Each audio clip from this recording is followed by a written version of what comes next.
Hi friends, நாங்கள் இன்றைக்கி குருமா தான் செய்ய போகிறோம். என்ன குருமாம்மா? பூரி குருமா. எப்படி செய்யுதுன்னு வாங்க பார்க்கலாம். அம்மா கொஞ்சோண்டு இதோ எண்ணெய், கடுகு, பச்சை மிளகா, வெங்காயம் அப்புறம் நான் போட போகிறேன். வதக்க போதுங்கம்மா. வதங்கினதுக்கப்புறம் எடுத்து வச்சுக்கிற உருளைக்கிழங்கு மசிச்சு வச்சுருக்கிறது, கடலப்பருப்பு கொஞ்சம் அரைச்சது, அடுத்து இஞ்சி பூண்டு பேஸ்ட் இதெல்லாம் சேர்த்து தான் பண்ண போகிறோம். சேர்த்து பண்ணி நல்லா வதக்கி விட்டுங்க அம்மா. வதக்கி விட்டதுக்கப்புறம் வதங்கணும்னா உப்பு கொஞ்சம் சேர்த்துக்க வேண்டியது. உப்பு என்ன கல் உப்பு தான் சேர்க்கணும். அதுவும் கல் உப்பு தான் சேர்க்கணும். சால்ட் உப்பு அவ்வளோ யூஸ் பண்ணக்கூடாது, உடம்புக்கு ரொம்ப கெடுதல். எப்படி சால்ட் உப்புலாம் போட்டு நல்லா இப்போயே வாசனை தூக்குது, நல்லாவும் இருக்குது. பாருங்க, அந்த கடலப்பருப்பு மசிக்க வச்சுருந்த உருளைக்கிழங்கு எல்லாம் போட்டு என்ன ஒரு பக்கம் ஸ்டவ் ஆன் பண்ணி எண்ணெயை ஊற்றி பூரி போட்டுடலாமா?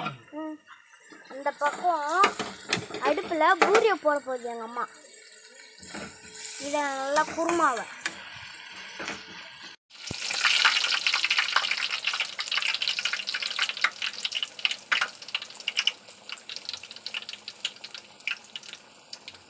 பூரி பாருங்க எப்படி உப்பு வருதுன்னு.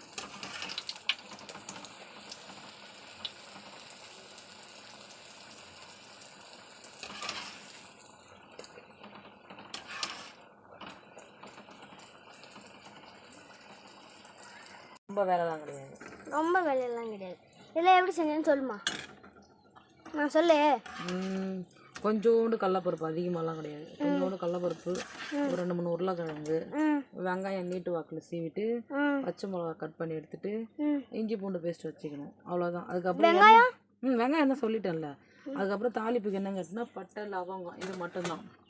எண்ணெய் என்னன்றது எல்லாருக்குமே தெரியும். தாளிப்புக்கு பட்டை, லவங்கம் இதை மட்டும் சேர்த்துக்கிட்டா போதும். அதை போட்டுட்டு வெங்காயம் ரொம்ப வதங்கக்கூடாது. கொஞ்சம் இந்த பச்சை வடை போனதுக்கப்புறம் அப்படியே போட்டு 2 வதக்கநாப்பில் போட்டு இஞ்சி பூண்டு பேஸ்ட்டை போட்டு அடுத்து வச்சுருந்த உருளைக்கிழங்கு குருமாவை தூக்கி கொட்டிட்டு அந்த கடலப்பருப்பையும் போட்டு விடணும். அவ்வளோதான். மற்றபடி வேறு எந்த இதுவும் கிடையாது. சிம்பிளாக நீங்கள் ஒரே நிமிஷத்தில் செஞ்சிடலாம். அதிக பொருள்லாம் தேவையில்லை. வெங்காயம், பச்சை மிளகாய், இஞ்சி பூண்டு பேஸ்ட்டு, உருளைக்கிழங்கு. உங்களுக்கு கடலப்பருப்பு நம்ம வேணுன்னா சேர்த்துக்கலாம், இல்லைனா விட்டுடலாம். அவ்வளோதான். ஆமாம், கடலப்பருப்பு உங்கள் வீட்டில் எதுக்குதுன்னா சேர்த்துக்கலாம், இல்லைனா ஒன்றா ஓட்டு. இன்னைக்கு எங்கள் வீட்டில் பூரி. வாங்க சாப்பிட்லாம். சாப்பிடலாமா? எதில் காட்டுறா டே? ஊர் மாதிரி நீங்கள் சாப்பிட போகிறீங்க.